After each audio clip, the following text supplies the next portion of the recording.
compreender a sua vontade, feche seus olhos. Diz assim, vamos orar. Senhor, graças te damos pela oportunidade que o Senhor nos dá de estarmos neste dia aqui, separados para a adoração ao teu nome e para a edificação que procede da tua palavra. Nós te louvamos e te agradecemos porque temos a certeza que o Senhor mesmo nos conduziu e nos preparou para que estivéssemos aqui hoje. E então nós te louvamos e te agradecemos essa oportunidade. Agora que nós vamos estudar a tua palavra, que ela também seja semeada em nosso coração com fidelidade, que o teu Santo Espírito, através do poder que tem, possa quebrar qualquer resistência que haja em nossos corações, daquilo que precisa ser mudado em nossa vida. Nós te louvamos e te agradecemos por essa oportunidade, em nome de Cristo. Amém. Filipenses capítulo 2, versículos de 5 a 11. Vamos fazer o seguinte, vamos cada um ler um versículo, tá? Filipenses 2, de 5 a 11. Aí cada um lê um versículo, a gente sempre faz essa leitura assim na escola dominical. Eu começo no versículo 5, alguém lê o 6 e assim por diante até o 11. Diz assim: Tende em vós o mesmo sentimento que houve também em Cristo Jesus.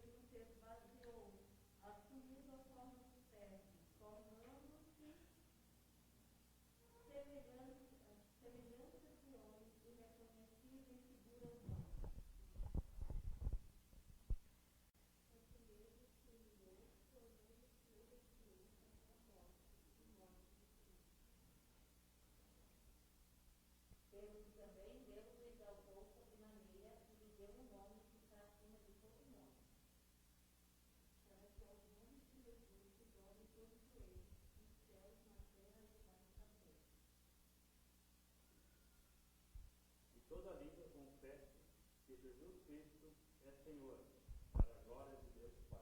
Até aí, obrigado. Tema da humildade, né? É o tema geral da nossa lição de hoje.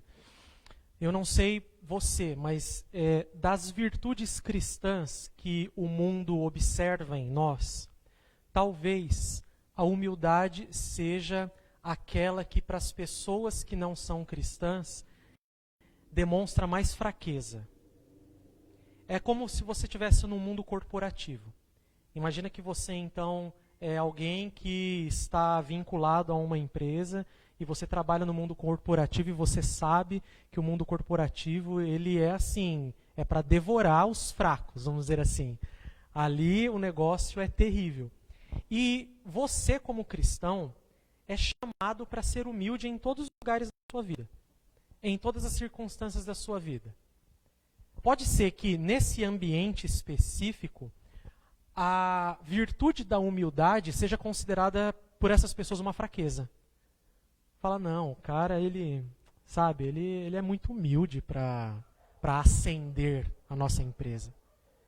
Ele é muito humilde para galgar, né, um lugar maior aqui dentro, vamos dizer assim. Então, a humildade, irmãos, ela é uma dessas virtudes cristãs, dentre tantas, que infelizmente é talvez a mais atacada por aquelas pessoas que não são cristãs. Porque se você vê a virtude, por exemplo, da honestidade, até as pessoas que não conhecem a Deus vão louvar alguém que é honesto. Elas vão reconhecer que alguém honesto é uma coisa muito boa. Então, você tem a virtude da alegria, por exemplo. É uma virtude que, se eu não me engano, é a próxima lição. A virtude da alegria também é uma virtude que as pessoas, mesmo não sendo cristãs, podem reconhecer em outras, dizendo assim, nossa, mas aquela pessoa está sempre de bem com a vida, né? Olha que cara positivo, olha que pessoa, né? Você percebe, ele é uma pessoa alegre. Ele tem os motivos ímpios dele, mas ele é alegre, vamos dizer assim. Só que a humildade é essa virtude cristã que, se vivida da maneira como a palavra de Deus nos ensina, pode, de alguma forma, ser enxergada como fraqueza. como algo que as pessoas não veem como uma virtude, mas veem como um defeito, veem como um problema, não como uma solução, não como uma coisa boa, mas sim, provavelmente, como algo ruim. Então, o texto de Filipenses que a gente acabou de ler, ele vai nos trazer o exemplo máximo de humildade, para que eu e você aprendamos a olhar para o Senhor Jesus Cristo dessa forma, como alguém que nos ensinou o caminho da humildade. E nós vamos perceber também por outros textos bíblicos, irmãos, que ser verdadeiramente humilde não significa deixar de reconhecer quem você é. Muito pelo contrário. Reconhecer quem você é, de fato, é um caminho para a humildade. Então, primeiro você tem que reconhecer quem é Deus, para que você seja considerado humilde, vamos dizer assim. Para que você se enxergue no seu devido lugar. Para que você seja colocado no seu devido lugar, é necessário que você enxergue em primeiro lugar quem é Deus. Quando você enxerga quem é Deus, aquela estrutura básica da teologia reformada. Quando você enxerga quem é Deus, você consegue enxergar quem é você. E você se enxergando através do espelho da palavra, você tem condições então de agora, sabendo o seu lugar, viver de acordo com ela. E viver com humildade é uma dessas aplicações que nós temos da palavra de Deus sobre a nossa vida. Tá? Então, o texto que nós lemos começa, com o versículo 5, dizendo: vós o mesmo sentimento que houve também em Cristo Jesus. Então, ele já começa a fazer uma aplicação de um contexto anterior. Então, o versículo 4, o que o versículo 4 disse? Não tenha cada um em vista o que é propriamente seu, senão também cada qual o que é dos outros. Ele está nos ensinando a nos importarmos uns com os outros. Essa é a doutrina que o apóstolo Paulo está trazendo. Nós, enquanto cristãos, não podemos viver simplesmente para nós mesmos. A igreja, meus irmãos, não é um lugar em que nós vivemos para atingir os nossos objetivos pessoais. Não. A igreja é um lugar onde nós vivemos para cuidar uns dos outros e sermos cuidados uns pelos outros. Para que Deus, através do corpo, trate as nossas feridas, trate as nossas angústias e também compartilhe as nossas alegrias. O corpo de Cristo é o lugar exato para que nós sejamos lapidados pela palavra de Deus, pelo Espírito de Deus, através das pessoas que congregam conosco no mesmo corpo. É o meio que Deus delegou para que eu e você tenhamos, então, como passar por essa vida sendo cuidados, ajudados, tendo, de alguma forma, um carinho uns pelos outros. Um cuidado que visa o melhor para aquela pessoa. Então, se esse é o corpo de Cristo, se é assim que eu e você precisamos encarar o fato de viver para a glória de Deus no meio do corpo de Cristo, ele vai dar o maior exemplo de humildade que já existiu na face da terra. Ele vai pegar o maior e melhor exemplo de humildade, o Senhor Jesus Cristo. Então, ele vai aplicar assim, tende em vós o mesmo sentimento que houve em Cristo Jesus. Porque Cristo Jesus, ele sendo Deus, se fez homem para pagar o preço dos nossos pecados. A teoria da kenosis, que é o nome que é dado para esse texto, que é do esvaziamento, vamos dizer assim. O que Cristo Jesus precisou fazer para se tornar homem, E aí tem N teorias, vamos dizer assim, umas que ele abdicou da divindade, outras que ele deixou de lado por um tempo, mas a palavra de Deus nos leva a entender que ele não deixou de ser Deus em momento algum, mas de usar as prerrogativas divinas para obter favor para si mesmo, porque é esse o contexto que ele está dizendo. O Senhor Jesus Cristo não chegou assim, não sei se você já viu aqueles filmes blasfemos de Jesus Cristo, Aquele que ele pega um passarinho e tal, e faz, e o passarinho vive, só para que as outras crianças vejam que ele fez um passarinho. Assim, o Senhor Jesus Cristo não usava os atributos divinos para o seu próprio benefício. Ele mesmo disse isso algumas vezes. Ele disse, você acha que se eu não rogasse ao Pai, Ele não mandaria uma legião de anjos aqui para me auxiliar? Você não acha que Ele faria isso? Mas o fato de Ele ser humilde é que Ele abre mão da prerrogativa de usar os seus atributos divinos para se fazer homem como nós. Perfeitamente homem como nós. Viver como um ser humano, como qualquer outro ser humano. Ele não deixa de ser Deus, ele não abre mão da sua divindade, mas ele sim abre mão da prerrogativa de usar os seus atributos divinos para se tornar homem e morrer numa cruz no nosso lugar. Meu irmão, tenta pensar por esse lado, né? A maioria de nós aqui tem filhos, né? Vamos dizer assim. Quando você vê um filho seu sofrer uma injustiça, vamos pensar que você é um pai piedoso e um filho seu cometeu um erro e alguém foi lá e disciplinou seu filho, que não foi você, mas você viu alguém disciplinando seu filho. Você não vai gostar muito, vai arder lá dentro, mas você vai... Não, mas meu filho mereceu, né? Graças a Deus que tinha aquele fulano que me ajudou, né? E ele vai ouvir em casa agora, porque eu não quero que ele saia por aí fazendo coisa errada. Você vai ficar por dentro meio ruim, porque outra pessoa chamou a atenção do seu filho, outra pessoa humilhou seu filho, vamos dizer assim. Mas ele mereceu. Agora, pensa num contexto em que um filho seu passa por uma humilhação que ele não merecia. Você como pai, você como mãe, como você se sente? Como você fica por dentro? Quando você vê um filho seu sendo humilhado, sendo que ele não merecia ser humilhado. Passando por uma circunstância como essa. É algo que mexe com a nossa estrutura. Nenhum pai e nenhuma mãe vai passivamente aceitar que isso aconteça. Nenhum pai e nenhuma mãe vai achar que isso é normal, que está tudo bem. Não. Mas aplique isso agora à perfeição da divindade e da paternidade de Deus Pai e Deus Filho. Porque a nossa paternidade, a nossa maternidade, são espelhos da verdadeira paternidade, que é Deus Pai e Deus Filho. Por isso que Ele pode nos ensinar a ser bons pais, porque Ele é um Pai perfeito. Imagina que Ele precisou enviar Jesus Cristo para ser humilhado por homens, para morrer por homens. Tente aplicar na sua vida isso, irmão. Eu não estou falando da humilhação que você passa, porque a gente passa por humilhações nessa vida e muitas delas a gente simplesmente engole e continua. A gente fica mais mexido quando a humilhação é com quem a gente ama. Quando a humilhação é com quem a gente tem mais alta conta. Então, coloque-se nessa posição de perceber, meus queridos irmãos, que o Senhor Jesus Cristo veio até aqui para ser humilhado.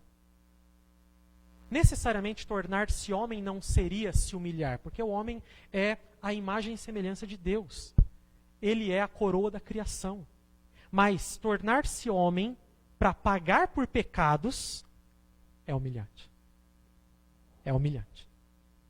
E aí então ele pega esse exemplo para dizer assim: tende em vós o mesmo sentimento que houve também em Cristo Jesus.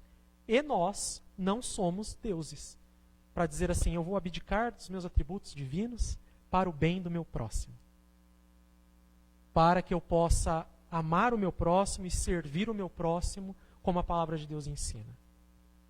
Não, nenhum de nós tem esses atributos. Nós só estamos aqui na horizontalidade dos nossos relacionamentos. Todos nós como seres humanos. Todos nós como seres humanos. Nesse sentido, está nivelado.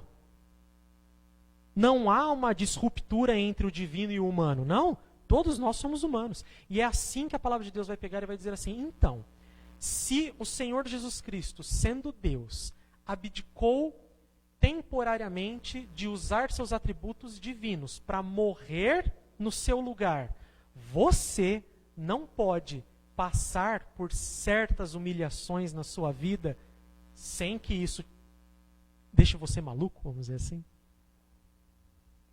Sem que isso estrague a sua espiritualidade? O caminho da humilhação, irmãos, ele é um caminho duro.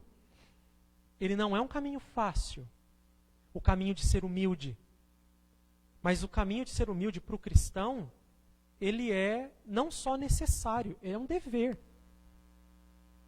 É um contrassenso você dizer que existem cristãos soberbos, vamos dizer assim. A palavra de Deus vai dizer isso com muita clareza.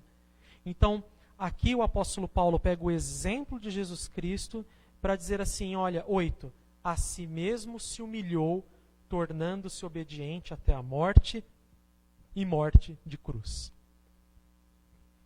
A obediência que o Senhor Jesus Cristo prestou ao Pai. É essa a primeira ideia, irmãos. Eu e você precisamos aprender a nos humilhar diante de Deus. Eu quero que você abra sua Bíblia em Lucas capítulo 18.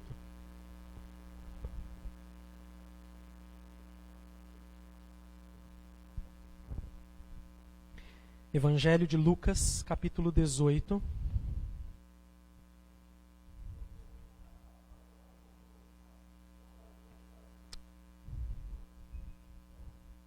De 9 a 14. Lucas 18, de 9 a 14.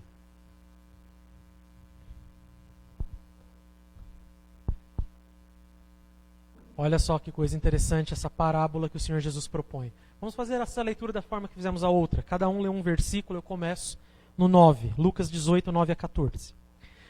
Propôs também esta parábola a alguns que confiavam em si mesmos por se considerarem justos e desprezavam os outros.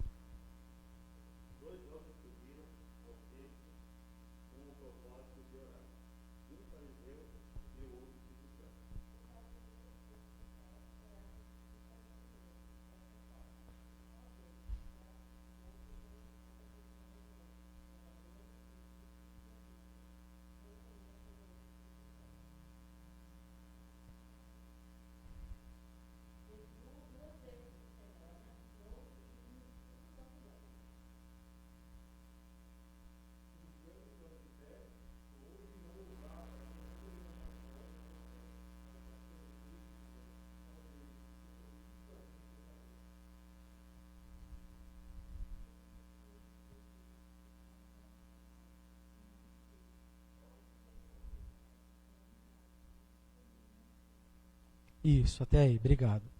Olha que coisa absurda que pode acontecer conosco, irmãos. É uma tentação que pode acontecer conosco. Nós podemos usar nossa religiosidade como um meio de sermos arrogantes. Não parece absurdo? Para mim é absurdo, né? A gente pegar a nossa religiosidade, que é fruto da graça de Deus, tudo é fruto da graça de Deus, e usar essa religiosidade ou essa devoção a Deus como combustível para o nosso ego, como combustível para o nosso eu, para a nossa altivez. Então, a parábola já está interpretada, não existe interpretação além daquela que o 9 vai dizer. Propôs também essa parábola a alguns que confiavam em si mesmos por se considerarem justos e desprezavam os outros. Meu irmão, preste atenção, e esse é um link importante da nossa aula hoje. Eu e você, quando nos humilhamos diante de Deus, isso é refletido na vida das outras pessoas. Pode ser que eu e você tenhamos a tendência de achar que é fácil nós nos humilharmos diante de Deus, mas pastor, para a gente se humilhar para os outros é complicado, né? E a palavra de Deus vai sempre relacionar uma coisa a outra. Ela vai sempre dizer que se nós vivermos humildemente com o nosso Deus, fatalmente, consequentemente, nós também demonstraremos humildade ao nosso próximo. Não tem como nós demonstrarmos humildade a Deus. Não, olha, pastor, para Deus eu me humilho, sabe? Para Deus é fácil eu me humilhar. Deus é Deus, né? Agora, para aquele lá, para o ciclano, para o beltrano, para o outro, aí já é demais, né, pastor? Aí como é que eu vou viver humilhado? Você está entendendo? Então, essa parábola vem para confrontar a nossa vida, porque se você não se humilha diante de Deus, você não se humilha diante do seu próximo. você não tem humildade suficiente e verdadeira para viver diante de Deus e diante do seu próximo. Não tem. Porque não dá só para você viver humilde diante de Deus e não diante dos homens. Não dá. Não dá para você assumir essa, assim, não, para Deus eu me humilho, mas para o meu próximo eu tenho dificuldade. Ótimo, eu creio que eu e você temos dificuldade em muitas coisas, mas se você acha que tem se humilhado diante de Deus, mas não tem se humilhado diante do próximo, então você precisa rever algumas coisas. Será que você tem, de fato, se humilhado diante de Deus? Olha a oração desse fariseu. E ele dá 2 exemplos de pessoas, irmãos, que eram completamente descartadas no primeiro século por serem pessoas, assim, de má índole. Fariseus e publicanos. Pessoas que ali, naquele contexto, eram consideradas terríveis. Ih, rapaz, o fariseu, já vem o fariseu, né? Ah lá o publicano está chegando. Ele pega esses 2 exemplos. E aí ele vai falar da oração do fariseu, que ora de si mesmo para si mesmo. Olha que coisa interessante. A pessoa, quando não se humilha diante de Deus, ela faz de si mesmo para si mesmo. De si mesmo para si mesmo. Ó Senhor, te dou graças, por quê? Mas ela está fazendo aquilo para aparecer. Ela não está fazendo aquilo porque ela está se humilhando diante de Deus. Ela está fazendo porque as pessoas olhem para ela e falam, nossa, olha, que oração, hein? Que intimidade com Deus, né? Nossa, que pessoa crente. Olha, você percebeu ali. Mas na verdade é um teatro. E diante de Deus a pessoa não se humilha. Ela coloca o que ela faz. Ó, te dou graça, porque não sou como os demais homens, roubadores, injustos, adúlteros, nem ainda como este publicano. Parece uma oração assim, você fala, meu Deus, né? Quem ora assim, né? Graças a Deus, acho que eu nunca encontrei ninguém, eu acho. Mas a ideia, meu querido irmão, é que a palavra de Deus está nos alertando que não tem um caminho alternativo à humilhação. Ou é humilhação, ou é orgulho. Não tem como você andar no meio do caminho. Não tem. Não tem como você dizer assim, pastor, eu não sou altivo, mas também não sou humilde. Provavelmente você é altivo. Provavelmente você é altivo. Eu sempre vou chutar que você é o pior. Porque eu estou olhando para mim, né? Estou olhando para mim mesmo, então eu posso dizer com tranquilidade. Se eu acho que alguma coisa aconteceu, eu vou falar assim, não, então eu devo ter errado. Eu devo ter feito alguma coisa errada. Não é possível. Mas a ideia é essa. Não tem como você ser... Você pode, assim, até dizer, irmãos, olha, eu tenho dificuldade com essa questão. Ótimo, o cristão tem dificuldade em várias áreas. Muitas ele vai lutar a vida inteira contra essa área. Ele vai pedir graça e misericórdia de Deus para nessa área ele possa ser trabalhado. Ótimo.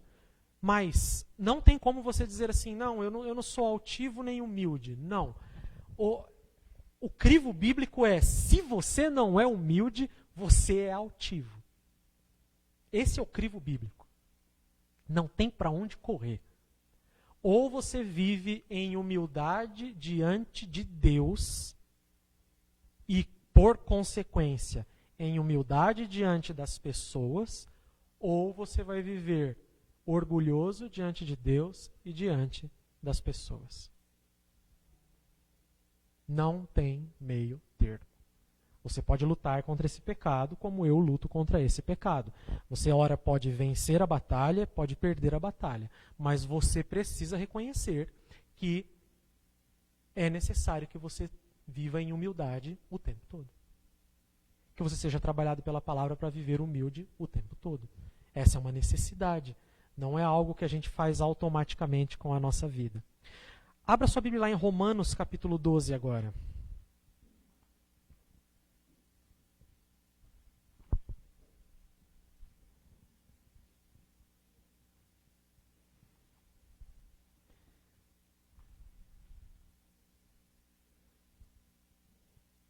Esse é um aspecto importante da humildade que eu gostaria que nós reconhecêssemos.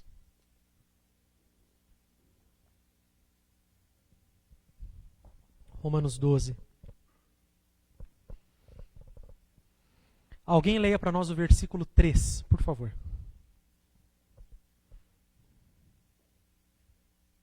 Porque pela graça que me foi dada, digo a cada um dentre vós, que não pense de si mesmo, além do que convém. Antes pense com moderação, segundo a medida da fé, que Deus repartiu a cada um. O contexto aqui é do exercício dos dons no meio da igreja.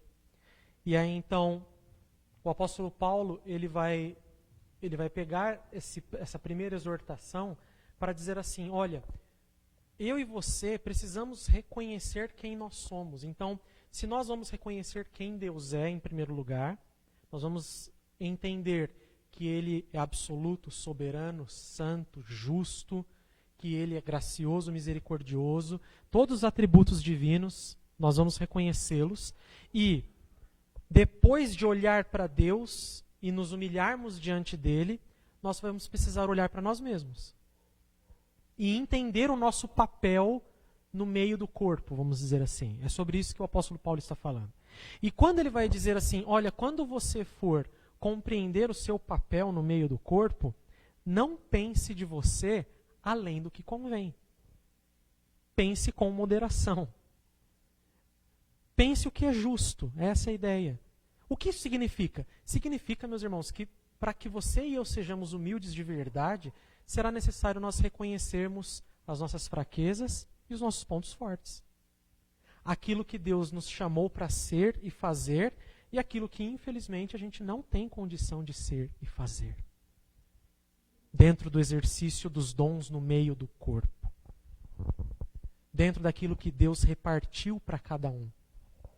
A humildade de reconhecer que Ele nos criou de uma forma e por causa disso, então, nós somos alguém que tem características boas e características deficitárias. A verdadeira humildade não é aquela pessoa que enxerga tudo errado em si mesma. Ah, eu não sei fazer nada, nossa... Não, isso não é humildade, isso é autocomiseração, que é uma faceta do orgulho.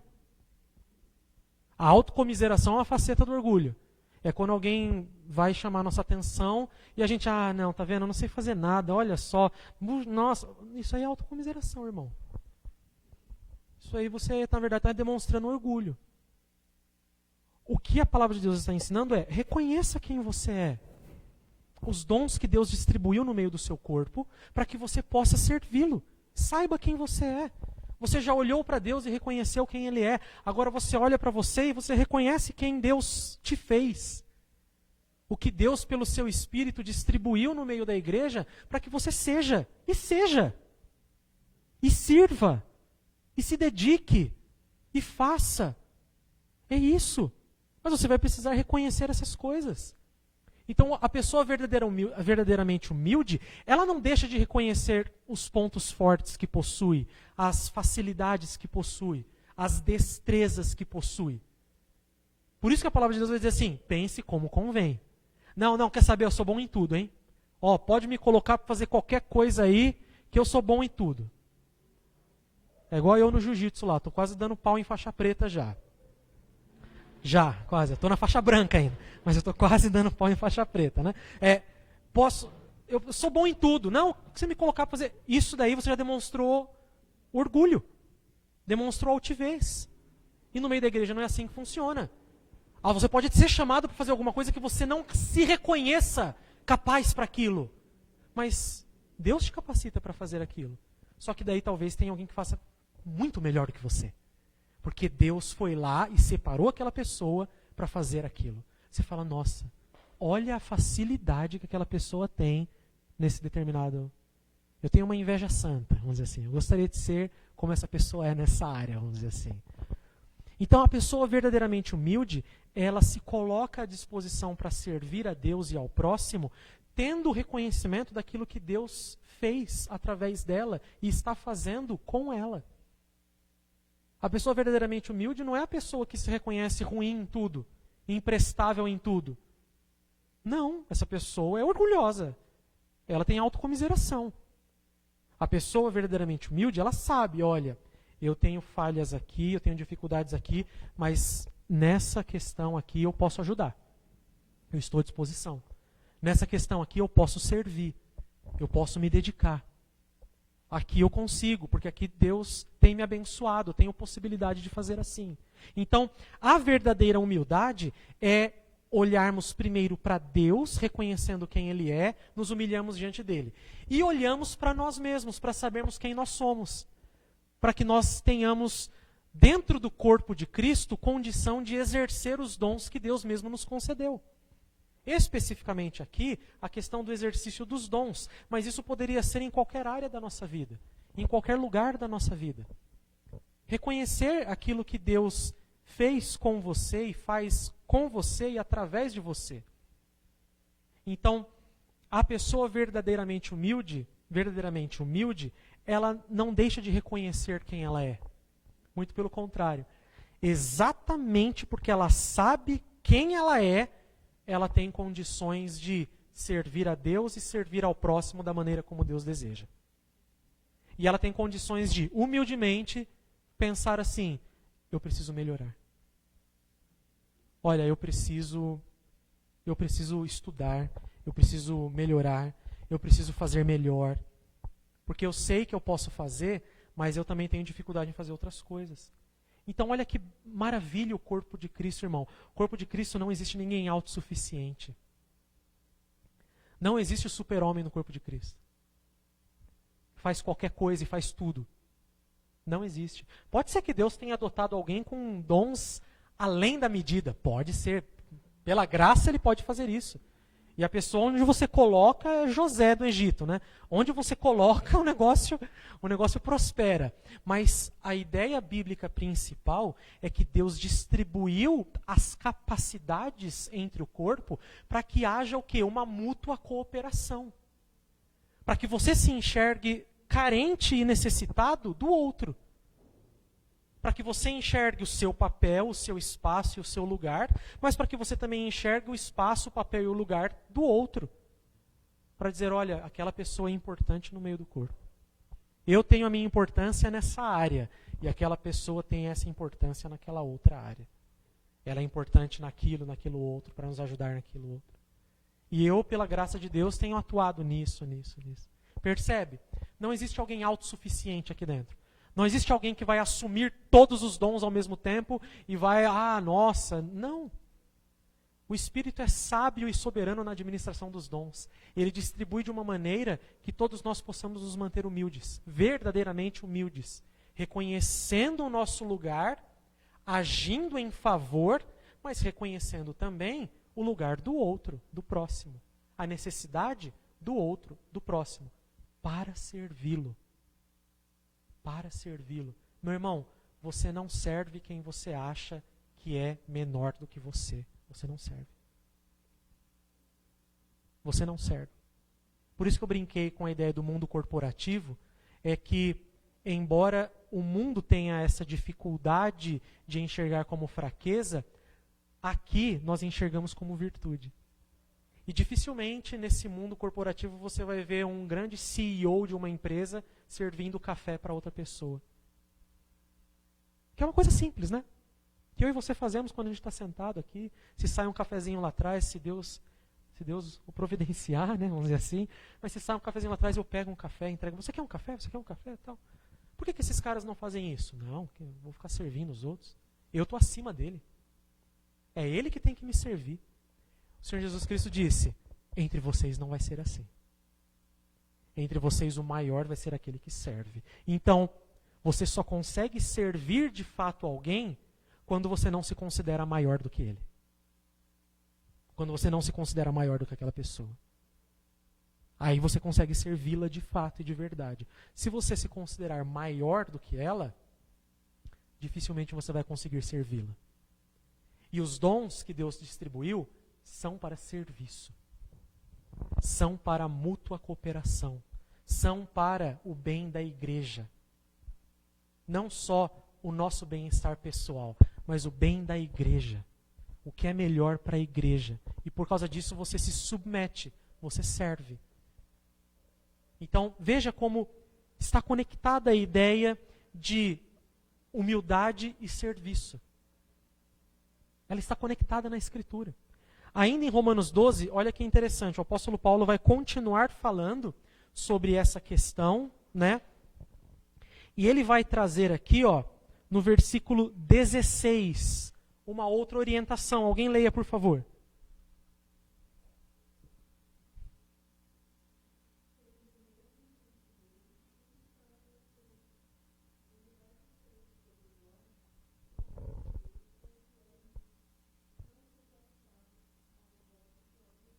Tá vendo? Olha só que coisa.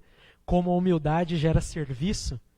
Essa palavra condescender, ela é uma palavra que a nossa confissão de fé usa para dizer quando Deus entrou em um pacto com o homem. O pacto que Deus faz com o homem é uma condescendência. Ou seja, ele vem até nós. Ele se nivela ao nosso grau para que possa nos alcançar. É essa a ideia.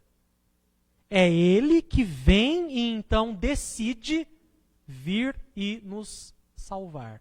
Vir e derramar o sangue do seu Filho para a remissão dos nossos pecados. É uma condescendência. Não é assim, a gente vai entrar em pacto com Deus. Você não entra em pacto com Deus, irmão. É muito comum de você ver no mundo evangélico essa terminologia, né? Não, eu vou fazer um pacto com Deus. Você não vai fazer nada. Você não vai fazer nada. Porque o pacto é Deus quem faz de forma condescendente. É Ele que desce até nós e faz um pacto, e propõe um pacto. Nós podemos fazer pacto com uns com os outros. Aí sim. Eu quero fazer um pacto com aquela pessoa. Aí tudo bem. Porque vocês têm o mesmo nível. Vocês são humanos. Com Deus, você não faz pacto com Deus, irmão. Você não faz. Quem faz um pacto com você é Ele. E Ele já explicitou na Escritura como nós podemos viver debaixo do pacto. Está fácil. Está explícito. Mas nós não podemos simplesmente acordar amanhã e falar, vou fazer um pacto com Deus. Não. Você não vai. Auto-engano. Completo engano. Porque a Escritura não nos dá abertura para isso. O pacto que Deus faz com o homem é de condescendência. Ele desce ao nosso nível. Porque senão seria jamais impossível nós fazermos um pacto com Deus. Quem é Deus para fazer um pacto com Deus e quem sou eu para fazer um pacto com Deus? Impossível de enxergar assim, impossível. Então, quando a palavra de Deus diz, olha, nós precisamos não ser orgulhosos e, no lugar de ser orgulhosos, condescendei com o que é humilde. Estejam sempre nivelando-se uns aos outros. Não se considerem superiores uns aos outros, é isso que ele está dizendo. Não se considerem superiores uns aos outros. Vivam de uma maneira em que vocês sejam verdadeiramente humildes. Olha, nós somos iguais diante de Deus. Nós somos iguais no meio da igreja. E mais uma vez eu digo de uma coisa que pode acontecer muito no mundo evangélico, que é essa diferenciação, gradação entre cristãos. Por N motivos, N motivos. E aí, quando você olha para a Escritura relata que existe um rei e milhões de servos. Pronto. Existe um rei, o Senhor Jesus Cristo. Ele é o cabeça da igreja. Todos os outros são servos. Eu estou servindo enquanto ministro, você está servindo enquanto presbítero, você está servindo enquanto diácono, você está servindo enquanto... É assim. Nós somos servos uns dos outros e servos de Deus. Não existe essa gradação entre nós. Existe relação de autoridade, que a palavra de Deus ensina, mas a autoridade bíblica não é gradação. Um melhor que o outro ou um maior que o outro. A autoridade bíblica é sob cuidado. Um está sob cuidado do outro. É essa a ideia. Então, os presbíteros são chamados para ter autoridade sobre o rebanho. O que isso significa? Que eles cuidam do rebanho, irmão. Eles têm mais responsabilidade, é isso. Tem o privilégio de servir a Deus assim, mas é mais responsabilidade. Porque tudo que acontece com o rebanho, são eles que vão ter que cuidar, junto com o pastor, vamos dizer assim. Eles têm autoridade. Então, enquanto eles estiverem fiéis à palavra de Deus, eles precisam ser ouvidos, precisam ser obedecidos. É isso que a palavra de Deus ensina. Porque eles querem fazer a vontade de Deus no meio do povo. Mas eles não são autoridade para ser a autoridade, né? A autoridade. Não. Eles são autoridade porque eles servem. É isso, porque eles cuidam. Por isso. Entendeu? Então a autoridade no meio da igreja é esse tipo de autoridade. Que não gera, e nunca deveria gerar, né? Essa diferenciação de orgulho e humildade. Se essas coisas acontecem é porque há um problema no nosso coração. Há um problema na fonte. Quando eu e você, por alguma circunstância que é somente fruto da graça de Deus, nós somos orgulhosos. E tenha certeza, tudo na sua vida e na minha é fruto da graça de Deus. Tudo. Se você tem condições de trabalhar e Deus tem te abençoado no seu trabalho, isso é fruto da graça de Deus. Nós acabamos de conversar ali sobre alguém que ficou internado na UTI 28 dias. E outras tantas pessoas que estão passando por tantas dificuldades. Meu irmão, se você tem saúde, é fruto da graça de Deus. Não é porque você toma vitamina C todo dia de manhã. É fruto da graça de Deus. Óbvio, Deus usa os meios para que nós também tenhamos a nossa saúde preservada, é óbvio.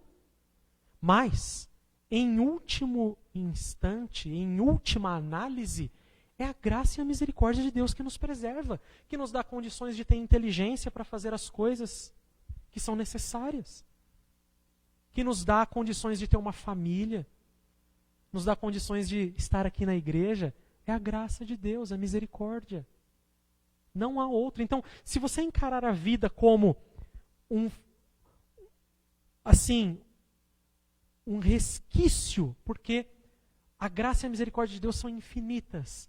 E essas coisas, elas podem ser perdidas. A saúde, os nossos bens, a família, elas podem ser perdidas. Mas a graça de Deus é muito maior do que tudo isso. Muito maior. Então, quando eu e você encaramos a vida dessa forma, nós conseguimos ter humildade uns com os outros. Porque veja, quando eu e você não encaramos assim, surge o que no nosso coração? Inveja.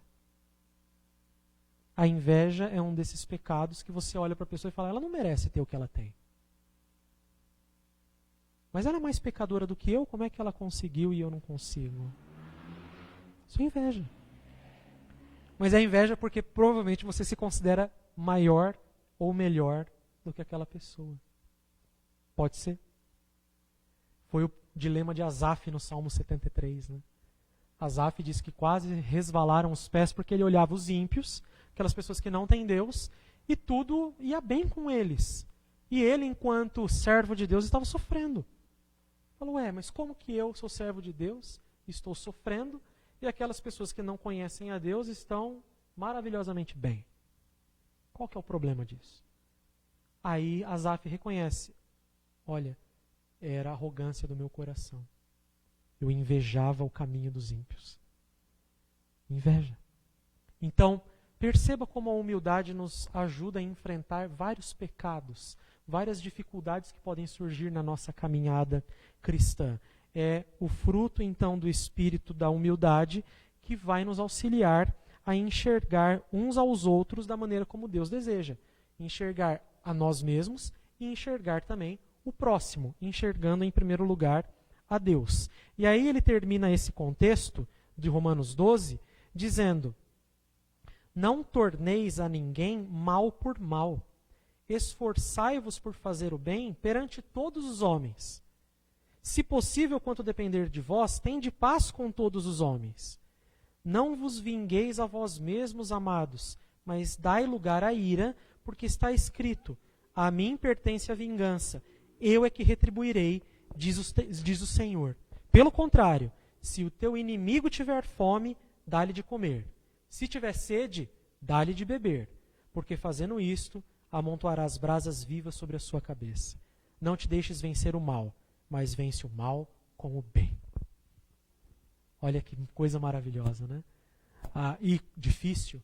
Ele está escrevendo para pessoas que estão ali num contexto que daqui a pouco o Império Romano ia começar a invadir, ia começar a destruir tudo, irmãos. Ele está escrevendo para pessoas que ali em Roma já estavam experimentando alguns imperadores decretando a expulsão de pessoas de Roma, que estavam ligadas, como diz um historiador chamado Suetônio, ele fala que um certo Cresto, ele na verdade ele confundiu com Cristo, fala um certo Cresto, as pessoas parece que não são mais aceitas pelo Império Romano, ele escreve isso. E aí o imperador Cláudio, em 49 depois de Cristo, fez um edito e expulsou todos os judeus de Roma. Mas judeus ali, no caso, eram os cristãos que estavam debaixo do nome de Cristo, vamos dizer assim. Eles já estavam sofrendo esse tipo de coisa. Daqui a pouco a gente conhece a história. O Império Romano vai começar a perseguir os cristãos com mais crueldade. Com mais crueldade. O apóstolo Paulo escreve para pessoas que sofreriam esse tipo de coisa. Teriam as suas casas invadidas, teriam os inimigos declaradamente contra eles, desejando a morte deles, desejando o mal para eles, o pior para eles. E ele fala, não se deixe vencer o mal pelo mal. Vença o mal com o bem. Se o teu inimigo tem sede, você dá água. Se ele tem fome, você dá comida. Porque é difícil para nós sermos humilhados desse jeito. Olha o contexto de humildade. Mas o que o apóstolo Paulo nos garante? Que o nosso Pai que está nos céus sabe das humilhações que nós passamos e Ele mesmo vai tomar conta disso. Nós não precisamos nos preocupar com isso. E é difícil para nós, né? Não nos preocuparmos com isso, nos deixar ser humilhados mesmo. É difícil. Mas o apóstolo Paulo vai dizer, não, você não se ira contra a pessoa. Quem vai se irar é Deus. Porque ele fala para dar lugar à ira, é a ira de Deus, não é a sua. Olha que coisa interessante. Não vos vingueis a vós mesmos, 19. Amados, mas dai lugar à ira. Que ira? A minha? Não, porque está escrito, a mim me pertence a vingança. Eu é que retribuirei, diz o Senhor. Não dei o exemplo do filho? Não falei que para nós é muito duro ver os nossos filhos serem humilhados sem motivo? Pois é, nós somos filhos de Deus. Deus é nosso Pai. Você acha que Deus, como nosso Pai, nos vendo ser humilhados sem motivos, vai deixar que as coisas permaneçam do jeito que estão? Você acha que Deus, como nosso Pai, não vai tomar vingança da humilhação que eu e você podemos sofrer porque somos cristãos? Veja, irmão, eu quero que você entenda. A humilhação de ser cristão, não a humilhação por causa do pecado. Porque uma coisa é você ser humilhado por causa dos seus próprios pecados. Você foi num lugar, tomou a mais lá, ficou bêbado, falou um monte de besteira, fez um monte de besteira, aí depois no outro dia você se sente humilhado. Claro, mas é culpa sua, né? O erro foi seu. Você não administrou bem os seus bens, você foi lá, perdeu tudo, você vai ser humilhado. Nossa, estou vivendo em humilhação aqui. Mas é porque você, infelizmente, não conseguiu fazer o que era, talvez, correto. Nós, quando olhamos para a palavra, estamos pensando em humilhação que vem do fato de sermos cristãos. A humilhação que eu e você passamos, talvez, no nosso ambiente de trabalho, porque somos cristãos. A humilhação que eu e você podemos passar enquanto pessoas que têm um relacionamento que querem agradar a Deus. E aí as pessoas que não são cristãs olham para nós e falam, nossa, mas como você é idiota. Como você é boba. Nossa, olha só. Elas vão nos humilhar por causa disso. E é sobre esse tipo de humilhação que a Escritura está dizendo. Olha, não se preocupe com essa humilhação. Não se preocupe em ser desprezado pelo mundo. Não se preocupe. Essa humilhação, Deus mesmo vai tomar conta dela. Ele não é o seu pai? Você não é filho de Deus? E a gente não tem aquele sentimento terrível se os nossos filhos são humilhados? Se eles são humilhados sem motivo? Não dá aquele sentimento terrível dentro de você? Então, Deus é nosso pai. Nós somos seus filhos. Se isso acontecer conosco, nós precisamos confiar no nosso pai. Ele vai tomar as providências necessárias. Nem que você não veja. Nem que você não veja, não fique sabendo, que ele te leve primeiro. Não importa, irmão, não importa. Viver como cristão é viver em humildade diante de Deus e diante do próximo. O que a palavra de Deus ensina para pessoas que já vivem humilhadas? Se humilhem-se ainda mais. Abra lá em 1 Pedro capítulo 5. Eu quero terminar com esse texto.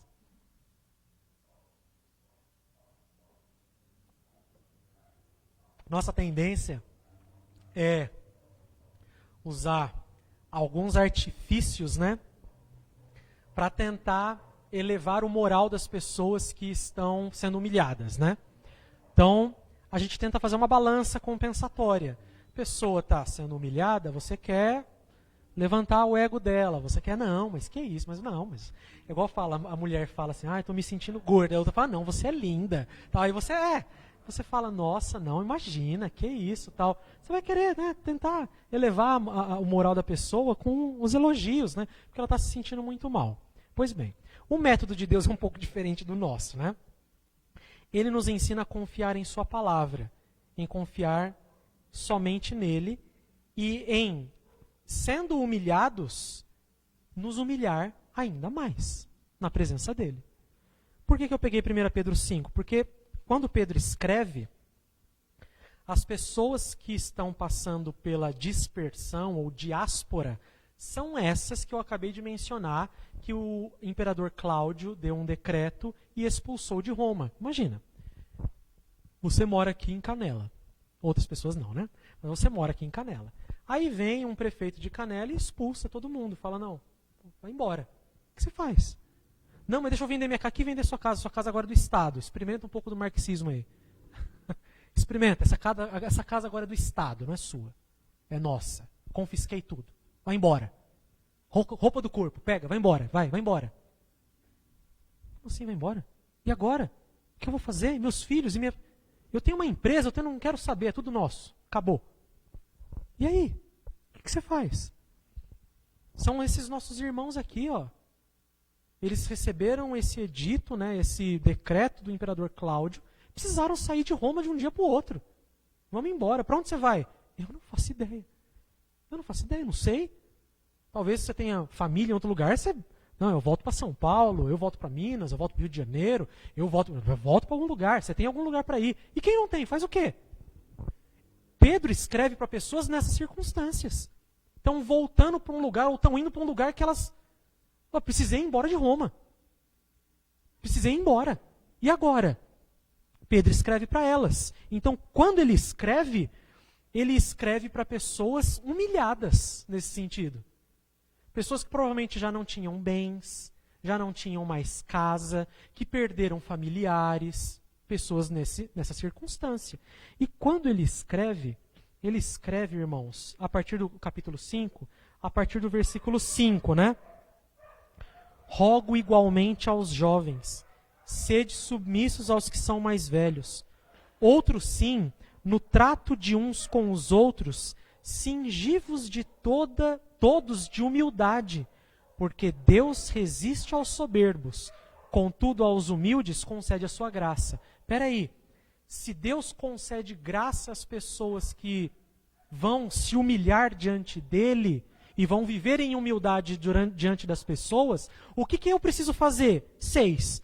Humilhai-vos, portanto, sob a poderosa mão de Deus, para que ele em tempo oportuno vos exalte. Volta para Filipenses capítulo 2. E eu quero terminar com essa aplicação. Filipenses capítulo 2.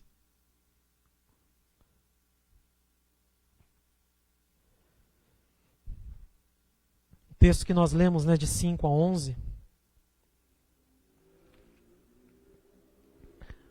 Olha que coisa maravilhosa. O Senhor Jesus Cristo se humilhou, não se humilhou? Ele não fez a maior de todas as humilhações? Pois bem, 9. Pelo que também Deus o exaltou sobremaneira e lhe deu o nome que está acima de todo nome, para que ao nome de Jesus se dobre todo o joelho, nos céus, na terra e debaixo da terra. E toda língua confesse que Jesus Cristo é Senhor, para a glória de Deus Pai. Humilhação precede exaltação. O Senhor Jesus Cristo é o nosso precursor. Ele é o nosso modelo. Ele é aquele que veio primeiro para nos mostrar o caminho. Quando Pedro diz que nós seremos exaltados depois de termos sido humilhados, ele está reverberando uma promessa da Escritura. A promessa da Escritura do binômio humilhação e exaltação. Tudo o que aconteceu com o Senhor Jesus Cristo acontecerá também conosco. Eu e você temos a esperança, meus irmãos, de que se nós vivermos nessa vida humilhados, nós seremos exaltados eternamente com o Senhor Jesus Cristo. Deus, além disso, nessa vida nos derrama graça e misericórdia para suportarmos a humilhação. Só que Ele também nos promete uma exaltação futura. E eu e você precisamos encarar dessa maneira. A humilhação é para essa vida. Ela precisa ser sincera. Ela precisa ser diante de Deus e diante das pessoas. Precisa ser uma humilhação como a palavra nos ensina. Como nós tentamos ver hoje. Reconhecer quem é Deus, reconhecer quem é você. E você então ter um compromisso com o próximo. Se humilhe diante de Deus e vive em humildade com o seu próximo. Mas a palavra também promete que se nós vivermos dessa forma, nós seremos exaltados.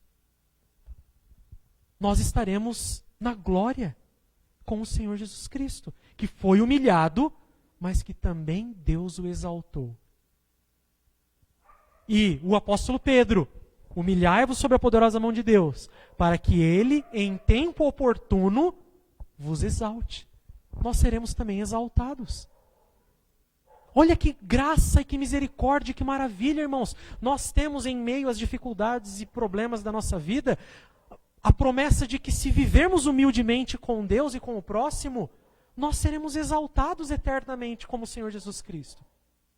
Nós viveremos exultantes em exaltação eternamente, porque Deus fará isso, mas Ele fará isso com os humilhados.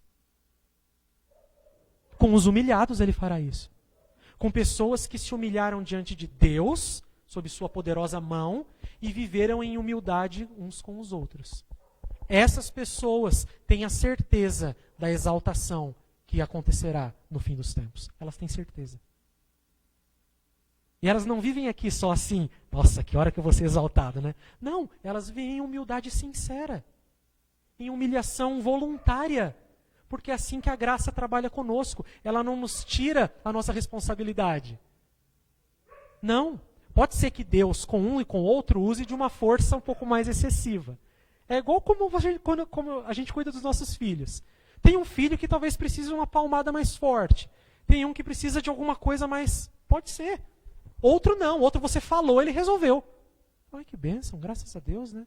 Mas aquele lá não, se você fala, não resolve, você fala, não resolve, fala. Aí quando você levanta da cadeira, ele sai correndo, desesperado e tal. Talvez eu e você, irmão, sejamos filhos assim. Deus está falando conosco que a gente está lá.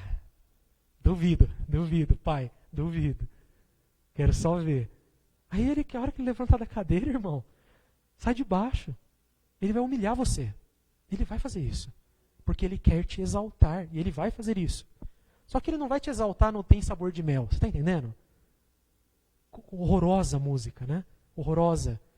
Tem sabor de mel, a minha vitória tem sabor de mel, né? Que é, as pessoas te viram humilhado, elas te tal, e aí você vai estar exaltado por cima, elas vão olhar para você e falar, tem sabor de mel, a minha vitória é sobre os outros. Que cristianismo é esse, né? Não é isso. É a exaltação de ter sido humilhado por causa do nome de Cristo e de agora ser exaltado com Cristo. Porque Cristo está exaltado nas alturas. E Ele promete o mesmo caminho para nós que somos cristãos. E somos também filhos de Deus, assim como Ele é filho de Deus. Então eu gostaria de terminar essa aula sobre humilhação com exaltação. Com algo que preenche as nossas esperanças de que a humilhação é para esta vida. É para esta realidade. E ela precisa ser voluntária, necessária, em humildade com Deus e com o próximo. Mas ela anseia a exaltação. E isso é lícito. É lícito que você anseie a exaltação de Deus Pai. é lícito que você, caminhando nos passos do Senhor Jesus Cristo, espere que assim como ele foi humilhado por causa do nome, eu e você também sejamos humilhados e exaltados, porque é isso que Deus fará. É a promessa que ele cumpre. Não a exaltação como nós vemos por aí ser proclamada. Não. A verdadeira exaltação que a Escritura traz.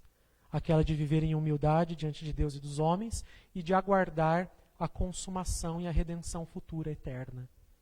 Maior de todas as exaltações. Nós estaremos glorificados com o Senhor Jesus Cristo.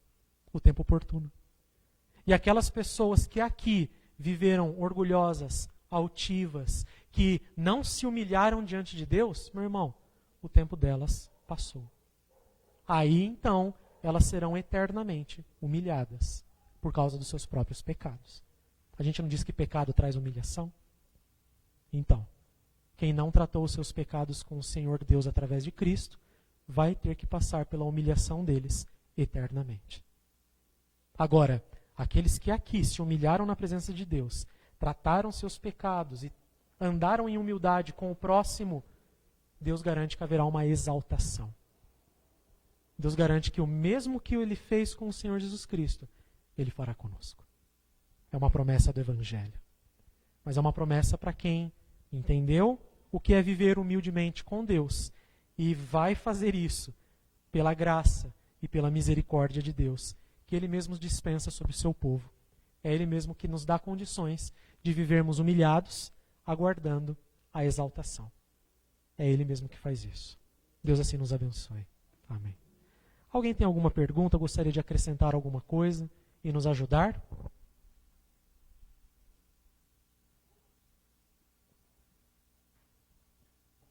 Vamos ficar em pé então, vamos orar? Quero agradecer a presença de todos, a visita dos nossos irmãos. Só avisando que o nosso culto começa às 19h30, tá?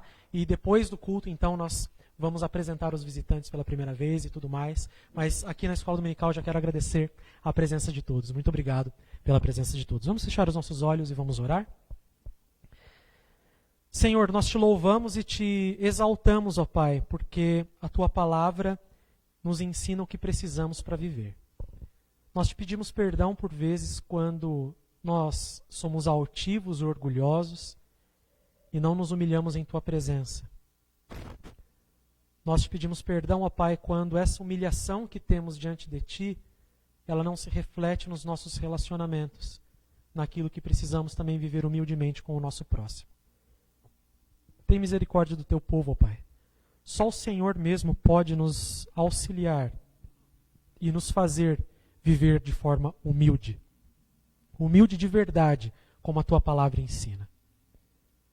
Agora, Pai, que nós desejamos viver humildemente, nós também ansiamos pela exaltação que o Senhor está preparando para todos aqueles que seguirem o mesmo caminho que o teu Filho.